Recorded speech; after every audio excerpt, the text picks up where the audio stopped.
Vamos falar com Deus.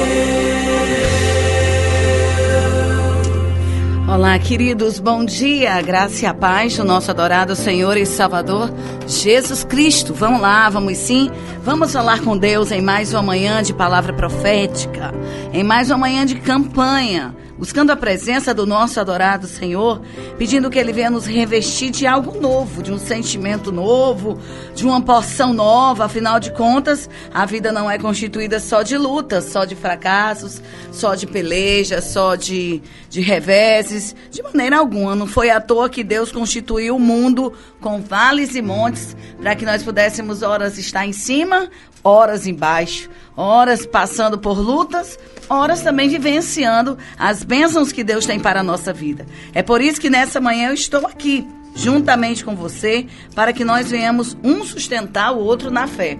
Quando eu estiver fraca, você me ajuda. Quando você estiver aí jururu, capenga pelos cantos de parede, é claro que eu vou estar aqui todas as manhãs ajudando você. Com a palavra de Deus, com oração da parte de Deus, com a leitura da Bíblia, com a palavra inspirada do trono do Senhor, para trazer ao seu coração encorajamento e vitória.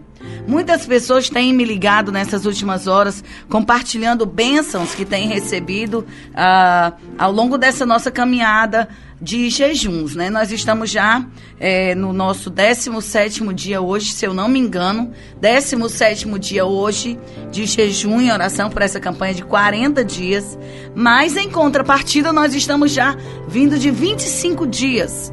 Ou seja, hoje nós já estamos entrando aí na casa dos 37 dias de jejuns ininterruptos para que Deus possa mudar o curso da nossa história. Eu creio muito que a oração feita por um justo, ela pode muito nos seus efeitos. Ontem eu estava ouvindo uma pregação e o pregador dizia assim: olhe, aquele que é justo, esse será abençoado. Só que quando nós escutamos a forma no qual a pessoa está colocando a palavra, nós podemos entender aonde essa pessoa quer chegar ou o que ela quer alcançar. E naquele momento, o pregador, ele falava a respeito de justiça proveniente dos seus próprios atos. E a Bíblia fala que não existe um só justo. Não existe um justo sequer.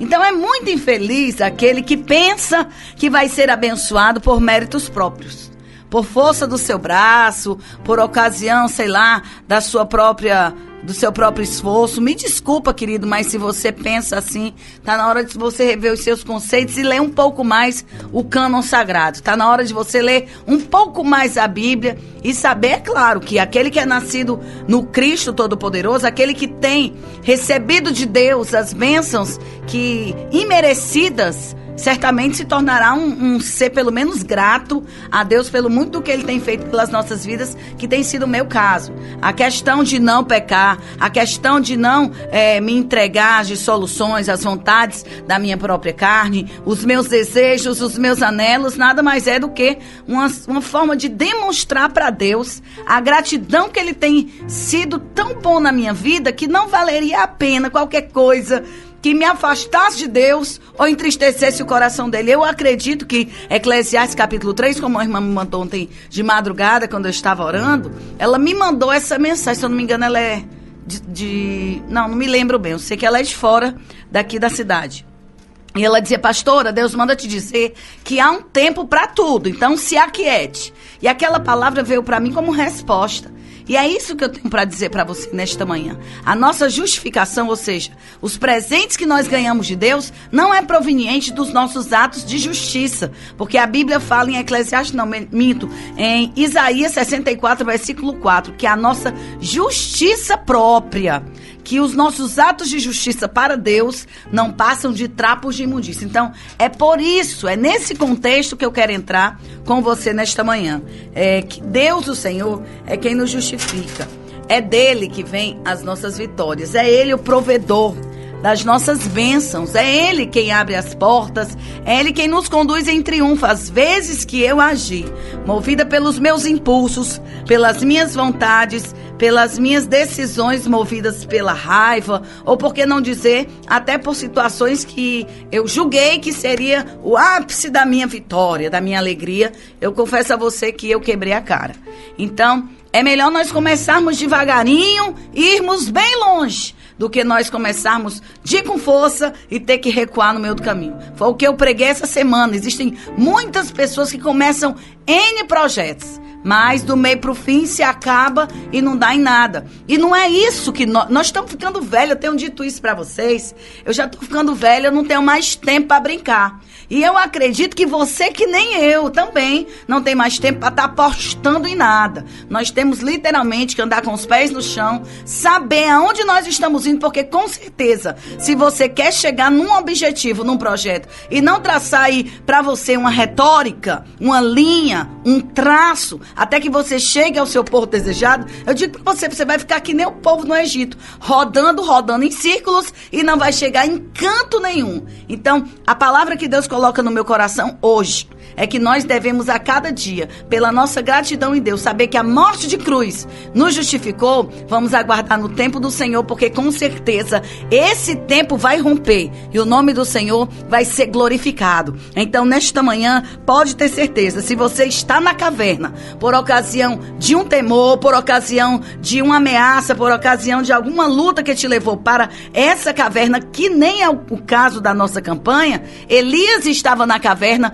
não porque ele foi ali porque ele achava legal estar na caverna. Quando você entra numa caverna, eu adoro fazer trilha, e quando eu tive ali em Ubajara, eu tive em Ubajara, e lá tem uma trilha pra gente fazer. A gente vai no bondinho, e aí tem uma gruta lá pra gente visitar. E ali eu tive a oportunidade, quem mora em Ubajara que tá me ouvindo, sabe que existe essa gruta, sabe que existe essa caverna. Queridos, quando a gente entra lá no fundo da caverna, você sabe o que é que a gente encontra lá? Morcego.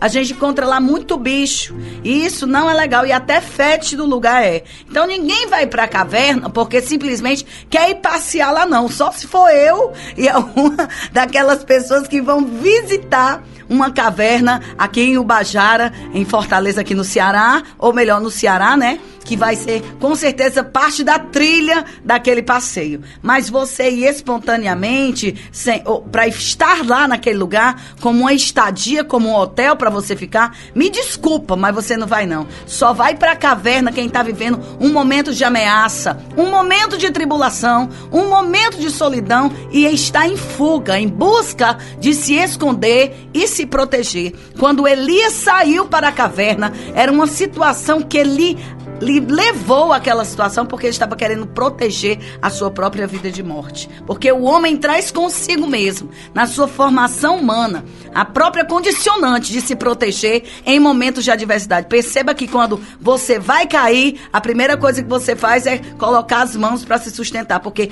há uma autopreservação na própria condicionante humana. Quando a pessoa está matando outra, quando a pessoa está esfaqueando outra, já é estudo feito aí em milhares de pessoas que foram assassinadas ou que passaram por esse vale e escaparam. Os maiores golpes que essas pessoas levaram foram nos braços e nas mãos. Por quê, pastora Ivna? Porque elas estavam em busca de se proteger. E por ocasião disso, elas levaram ali os piores golpes da sua vida. Então acontece isso, querido. Aquela situação na qual, aleluia, o profeta estava vivendo era uma situação de preservação. Eu não sei o que tem te levado para essa caverna. Se é a condição de se autopreservar, para que você possa lá na frente vivenciar um tempo de novidade com Deus. A luta na qual nós enfrentamos em alguns momentos, ela é tão cruel que nós pedimos para morrer. Nós preferimos morrer, abrir mão da vida que é um dom de Deus, a ter que estar vivendo com essa situação. Quantas vezes a Bíblia fala que esse próprio Elias, no capítulo 19, antes dele entrar no Monte Sinai, a Bíblia fala que ele, chegando diante de uma situação muito difícil, ele olhou para ele e ele disse: meu Deus, acabe com a minha vida. Tá aqui, versículo de número 4, no capítulo 19 desse mesmo livro de 1 Reis, ele vai dizer: Senhor, já chega, tire a minha vida. Eu tenho sido uma mácula, um fracasso para aqueles que têm sido antes de mim, ou melhor, os meus antepassados, os meus patrícios, os meus pastores, os profetas que passaram antes de mim. Aquele homem estava saindo, gente, estava saindo de uma vitória muito grande.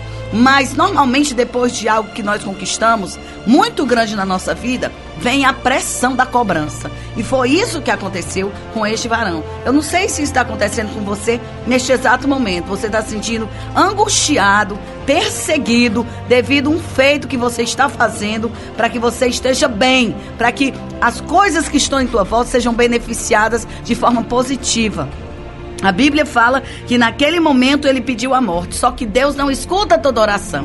É por isso que nós estamos aqui, porque Deus não escuta oração feita por um tolo, movida pela emoção. Não, Deus vai escutar uma oração que literalmente possa proporcionar para você um tempo de crescimento e um tempo de novidade. Foi isso que aconteceu. Elias estava na caverna, havia pedido para morrer, se sentindo um fracasso, a derrota era ele em pessoa, mas naquela ocasião Deus, o Senhor, ainda tinha uma obra na vida de Elias. É isso que eu digo para você nesta manhã, querido. Ainda que você tenha vivido lutas e tribulações e esteja achando que Deus vai te honrar, que Deus vai te proteger, que Deus vai te encher de bens, que Deus vai te dar uma nova história na tua vida, porque você é uma pessoa justa pela sua própria condicionante ou pelo seu próprio comportamento. Nessa manhã é manhã de mudança. Você precisa aprender a transpor, a mandar para Deus a glória, porque é dele que vem a nossa vitória. Então passe para Deus agora toda a sua situação. Diga: Senhor, eu não posso. Se dependesse de mim mesma, se dependesse de mim mesmo, hoje mesmo eu decidi essa causa. Hoje mesmo eu chutava o balde, eu resolvia da minha forma, da minha maneira, porque a agonia está grande. No livro de Salmos, capítulo de número 50, versículo de número 15, vai dizer: invoca o Senhor no dia da tua angústia e é Ele quem vai te livrar. Quando eu olho para esse versículo, eu percebo, aleluia, que estar doente, estar sentindo dores de angústia na alma, não é algo que nos é impossível de viver. Esse versículo aí nos mostra aqui uma verdade grandiosa, uma ordem, uma promessa e uma reação. A ordem de Deus é: invoca-me, invoca-me no dia da tua angústia e eu, Senhor, te ouvirei. Ou seja, independente do vale que você esteja passando, nessa manhã não permita com que a revolta, a angústia, a tristeza, o medo, a adversidade, as batalhas que você julga impossível vencer, venha destruir a tua vida. Eu confesso que existem momentos na minha vida que eu me encontro que nem Elias. Senhor, olha, melhor seria estar aí contigo na glória, no céu de luz, vivenciando, aleluia, um tempo só de eternidade, sem ter que sofrer mais, sem ter que bater de frente com ninguém, sem ter que brigar, porque se tem uma coisa, irmão, que eu detesto é contenda, detesto briga, detesto situações que envolvam desgastes. Há quem me chame de brincalhona demais, que eu não leve a sério as coisas. Não, querida, é porque eu entendo, aleluia, que tudo tem o seu tempo e as coisas logo vão se arrumar, as coisas vão acontecer. A minha fé não me permite ficar entufada pelos cantos de parede com a tromba de elefante na cara de maneira alguma. Eu vou caminhando e as coisas vão acontecendo. E quanto mais triste eu estou, mais eu componho, mais eu escrevo e mais o Senhor me exalta. E é por isso que há uma ordenança: invocar a Deus no dia da nossa angústia e eu te livrarei. Ou seja, os ouvidos de Deus estão atentos ao clamor do aflito. Quando eu falo assim, me vem à memória a história de Agar. Agar estava passando por um momento muito triste da sua vida, com um filho pequeno, pobre, no deserto da vida e sem a menor perspectiva de futuro. A única perspectiva que Agar tinha diante do quadro que ela se encontrava era a morte. Quantos de nós não já passamos por isso? Só que naquele momento, aleluia, onde ela estava passando um momento de fome tremenda, a Bíblia fala que ela pegou o seu filho e colocou de lado. Ela botou ali Ismael no canto, debaixo de uma planta, e ela foi ali mais na frente para não ver o menino morrer de fome. Ela deixou o menino sentado ali e avançou, e caminhou. E nesse caminhar de Agar, a Bíblia fala que o menino chorou. E esse menino chorava, e esse menino berrava. Eu não sei se de medo, porque a mãe tinha deixado ele ali só e tinha se mandado, ou de fome mesmo. Porque eu que faço momentos de jejum, existem momentos do jejum que dá uma fome, falar igual o cearense, o nordestino, né? Dá uma fome medonha, meu filho. Parece que as tripas estão comendo o estômago, ou vice-versa, o estômago engolindo as tripas. Mas em contrapartida, quando você menos percebe, quando você menos espera, você percebe que a fome passou. Ou seja, o próprio organismo se encarrega em suprir aquela informação que o cérebro passou para você, que estava na hora de se alimentar. Passa, tudo passa, querido. E naquela ocasião a Bíblia fala que o menino chorou. O menino chorou, e o choro do menino moveu o braço de Deus. A Bíblia fala que naquele momento o choro do aflito moveu o braço do Senhor, e Deus mandou um anjo lá onde estava Agar. E o anjo foi até Agar e disse: mulher, por causa do choro do teu filho, eu vim da parte de Deus para te socorrer. Para que tu saiba que eu, o Senhor, sou contigo, a partir de hoje, aonde vocês estiverem, eu vou vos exaltar. Teu filho, aquele que está chorando, descendência de Abraão, ele vai ser uma grande nação. E tu saberás que eu sou... Queridos, promessa de Deus na vida do homem se cumpre. Então há uma necessidade hoje, imediatamente, de trazer à nossa mente a responsabilidade que o nosso tempo, o nosso momento, a nossa vez vai chegar. Esperamos até hoje. Eu estou esperando uma promessa da parte de Deus. Meu Deus, já não sei mais nem contabilizar. Eu tô que nem aquele povo que tá na cadeia, que fica botando todo dia um tracinho, né? Eu acho que já não tem mais traço nenhum para colocar. O carvão já acabou aí o giz, já acabou a caneta. O que me tem agora no coração são marcadas, escritas nas tábuas do meu coração, a esperança de que dias melhores virão. É por isso que nesta manhã eu quero lhe dizer, em nome de Jesus, antes de acabar essa campanha, nós contemplaremos vitórias da parte de Deus para a nossa vida. Eu sei, ainda temos um mês pela frente, mas a minha expectativa, a minha fé é de que neste período Deus está trabalhando na nossa vida de uma forma muito poderosa, e que logo, muito em breve, nós contemplaremos aquilo que Ele nos prometeu como forma de mostrar para nós que a consequência de invocar ao Senhor no dia da nossa angústia é ter a resposta de livramento. Com certeza, olha aqui, ele diz assim: aqueles que me invocam na angústia experimentarão da minha parte o derramar das minhas vitórias, e de uma forma tremenda eu transformarei a tua tristeza em exultação, e tu glorificarás o meu nome, diz o Senhor, porque Ele escuta o clamor do aflito. O clamor do aflito é como um desaguar de grandes águas na presença do Todo-Poderoso, e quando Ele assim faz, os céus se abrem, aleluia, em festa, e o vale da tua aflição será revestido, e o nome do Senhor será glorificado. Se porventura você achava que ia morrer dentro dessa caverna, eu digo para você nesta manhã, não vai não. Não vai mesmo, porque o Senhor visitou aquele momento o seu servo e disse: filho meu, não se preocupe, porque tão certo como vive o Senhor hoje, eu jamais te abandonarei. Tu és o meu povo e eu sou o teu Deus. Já quebrei, pois, a tua escravidão, e digo, pois, para ti, quando eu fizer a obra completa na tua vida, tu não mais andará em ruínas. Tudo que tu colocares a tua mão será prosperado. Sabe aquele tempo de luta que tu passaste? Deus fala aqui para ti através da palavra no Salmo 74.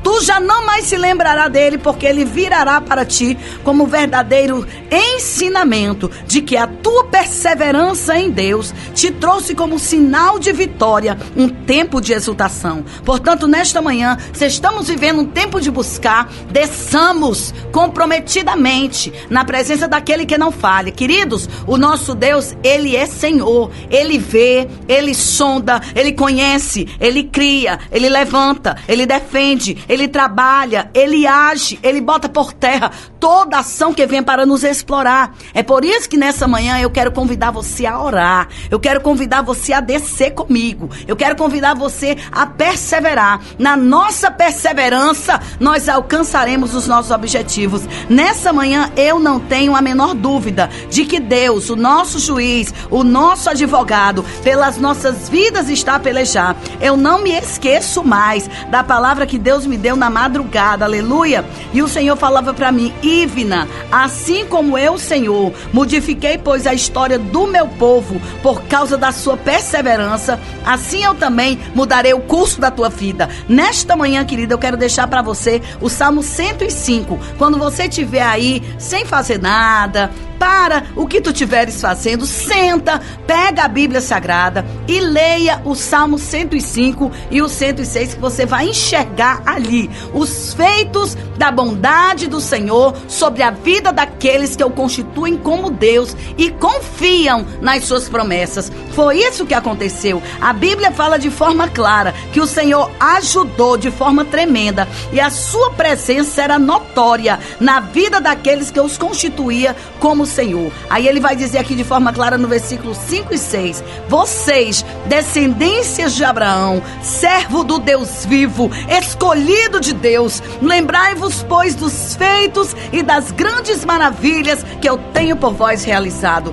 Porventura existe algum milagre que eu não possa fazer? Porventura tu não se lembra que com feitos grandiosos, majestosos e milagrosos eu modifiquei o curso da história do meu povo e condenei ao silêncio, condenei aqueles, aleluia, ao fracasso, que queriam te ver fracassado? É isso mesmo. Eu sou o Senhor, o vosso Deus, e quero que vos lembre da aliança que eu tenho constituído convosco. Eu velo para cumprir com a minha promessa e digo, pois, para ti: anda na minha presença e ser perfeito, e eu, Senhor, de forma tremenda te exaltarei na terra da tua aflição. Eu te darei a Canaã. Olha que coisa tremenda. A Canaã, que significa o lugar de vitória, o lugar de descanso, o lugar onde nós iremos habitar até que nós viemos passar desta vida para a próxima. Um lugar de descanso, um lugar de alegria, um lugar de providência, aonde tu contemplarás que literalmente ali o Senhor vai reinar. Reinarei, protegerei vocês, cuidarei dos vossos filhos e não permitirei que ninguém vos maltrate. Ou seja, vai chegar o teu momento, a tua vez. Pode ter certeza, ele diz no versículo de número 15: não toquem nos meus servos, aqueles na qual eu escolhi, e nem maltratem os meus profetas, porque se assim tu fizer, eu farei com que a fome venha sobre a tua casa e até o teu alimento eu vou tocar, para que tu saiba que aquele que é chamado por mim é por mim protegido, é por mim cuidado. Portanto, querido, nesta manhã eu quero te advertir: não provoque a ira de Deus. Ele é bom, Ele é maravilhoso. Me faltam adjetivos para qualificar essa pessoa tão bendita, pessoa essa tão maravilhosa, tão perfeita, tão tudo. Para mim, Ele é a essência de todas as coisas, é Deus. E é Ele que nessa manhã, o nosso baluarte, a nossa torre forte, o nosso castelo, o nosso ajudador, e é Ele que nessa manhã com certeza realizará feitos prodigiosos na tua vida. É manhã de providência, querido. É manhã de vitória. Ontem eu recebi um e-mail de um jovem que eu já venho acompanhando a vida dele, orando pela vida dele. E ele estava me dizendo: pastor, eu quero aqui agradecer a Deus pela sua vida, porque quando eu estava caído, a senhora me atendeu, a senhora me ouviu, a senhora orou por mim, a senhora me abençoou. E eu quero aqui nessa manhã louvar a Deus pela sua vida. E eu estava ali lendo aquele e-mail daquele jovem, e ele dizia naquele meio. Pastora, eu só não sei qual é o propósito ou o que é que Deus tem para minha vida. E naquele momento o Senhor dizia para mim: Ivna, diga para ele agora que o propósito que eu tenho para a vida dele é o propósito que eu tenho para a vida de todos os homens nesta terra. Qual é o propósito de Deus para a vida de todos os homens nessa terra? Que todos se arrependam e cheguem ao pleno conhecimento da palavra, da verdade, e que sejam salvos. Do que adianta nós ganharmos o mundo inteiro e perder a nossa alma? Do que adianta nós ganharmos todas as coisas que estão em nossa volta e perdermos a nossa alegria? Não valeria a pena viver dessa forma. Então, você que me mandou esse e-mail, eu quero dizer para você nesta manhã, de que o desejo de Deus é que você se arrependa de todos os teus pecados. Escute isso. Chegue ao pleno conhecimento da verdade, ou seja, alcance a revelação da palavra e que você seja salvo. Salvo de quê? Da condenação vindoura, das garras do mal, que você seja bem-sucedido em tudo que tu fizer nessa terra, porque a partir daí, a partir desse momento, Deus vai dar um up na tua vida e você vai contemplar portas de providência se abrindo, você vai contemplar Deus em tudo que você fizer, porque literalmente Ele vai te sensibilizar a alma e você agora vai andar com Deus, e a consequência disso, querido, é gratidão. E a nossa gratidão nos leva ao trabalho, nos leva ao esforço, nos leva à entrega. Eu sou uma pessoa extremamente grata. As pessoas que me abençoam, as pessoas que oram por mim, todas elas, com certeza, vão poder dizer do que eu faço pelas vidas delas. Pelo menos em oração eu te cubro, pelo menos eu te ajudo quando você precisar de mim, porque essa tem sido uma forma que eu tenho de, compartilhar com você a minha própria vida, para que você seja bem-sucedido naquilo que você tem idealizado para a tua casa, para a tua caminhada, para o teu caminhar, para a tua família, para o teu futuro. Eu quero que nessa manhã você entenda, em nome de Jesus, nesse 17º dia de campanha, que o Senhor não nos deixará morrer dentro da caverna, que Ele vai nos buscar lá, que esse lance de ficar pedindo para morrer não rola. Vamos tirar logo esse lance aí do coração e vamos agora pedir para viver. Deus não vai ouvir essa oração. Ele não vai permitir com que você desça ao calabouço. Nessa manhã, é manhã de retomada de obra. Deus vai reconstruir aonde você foi tombado, aonde você foi ferido, aonde você foi machucado. Deus, o Senhor, vai fazer com que você retome a obra, porque Ele hoje está assumindo o controle da tua vida. Hoje Ele está tomando as rédeas do negócio. Se você disse: eu vou parar e estacionar esse negócio aqui porque não dá mais certo para mim, eu digo para você nesta manhã, está na hora de retomar a obra, está na hora de começar um novo projeto. E eu lhe digo, a tua vitória está tão perto, que não valeria apenas jogar fora a tua vitória por causa de um momento apenas. Nós temos aí o resto da nossa vida para desfrutar o que Deus tem de melhor reservado para a minha vida e para a sua vida. Portanto, vamos até o fim. Se a gente começou esse projeto, nós iremos até o fim. Não estamos de brincadeira, não estamos aí simplesmente brincando de ser crente, brincando com Deus, de maneira alguma. Tem um ditado popular que diz que aquele que não pode com o pote, que não pegue na rodia. E é uma grande verdade. Se você não pode botar esse pote na cabeça, deixa a rodia aí para botar na cabeça de quem quiser, que com certeza outra pessoa vai assumir esse trem e vai realizar esse projeto da tua felicidade, tá bom? É isso aí, a gente tá finalizando aqui. Eu quero louvar a Deus por essa manhã. Deus, muito obrigado, porque estamos aqui, Senhor. Estamos na sua presença e eu quero te louvar, porque enquanto nós estávamos doentes, capengas, desmotivados, pedindo até para morrer, foi nesse momento que o Senhor de pronto entrou com a providência na nossa vida e trouxe para nós a certeza e a alegria da tua presença e de um futuro de vitória, porque o nosso futuro nas suas mãos estão. Eu quero te louvar, Senhor, pelas muitas bênçãos que estão por vir para as nossas vidas. Por isso não desistiremos. Nessa manhã nós iremos respirar fundo, iremos em nome de Jesus engolir esse choro, vamos botar aquela cara de marrento mesmo, vamos para cima. porque eu creio, Senhor, que dias melhores virão. É por isso que eu estou aqui, invocando ao Senhor no dia da angústia. Salmo 50:15. Invocai ao Senhor no dia da angústia, e Ele vos ouvirá. Ele vos ouvirá. E eu creio que nessa manhã o Senhor já nos ouviu. E Ele de pronto tem bênção sem medida para a minha vida e para a tua vida também. Que Deus em Cristo vos abençoe em nome de Jesus. Para a glória de Jesus, amém e graças a Deus. Ivina Medeiros é bênção. Está no ar o Palavra Profética. Palavra Profética com a pastora Ivina Medeiros.